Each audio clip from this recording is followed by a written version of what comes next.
Termasuk tindakan dolim anu mutlak panyepretna siksaana nanti Allah Rabbul Alamin lain mungkul di akhirat, di dunia oge dibikeun para sadaya. Naon tah jalma anu kumaha? Jalma nu ngantep ka anak jeung pamajikan katut kaluarga saeusi imah teu dituduhkeun kana agama, malah di imah tangganana teh sugan aya samenit wae nyaritakeun agama, tara nyaritakeun untung wae jeung rugi. Eta teh dolim jalma anu ngamomorekeun kana amanah. Siksaanana dibikeun di dunia keneh oge. Naon siksaanana? Saha zaman kiwari nu geus ngarasa digeunahkeun ku nu jadi anak, ngan ngariweuhkeun we anak teh. Di akhirat mah nu tadi teh ngajongklokkeun kana narakana Allah.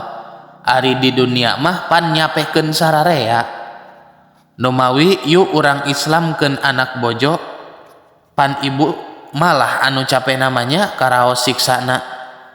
Di alam dunia tidak ladang ngantep anak teu nyaho agama, ku bapa ku ibu karaos, malah ibu nu pangcapena mah bapa mah ngeun saukur ngayuga ngurus putra teh.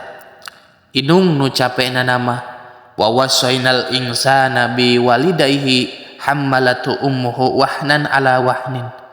8 bulan pan patuangan ibu teh dihareureunnan ku putra wahnan ala wahnin, tepi karenghap ranyug lungse ngulapes lir genyer menang ngaleoban.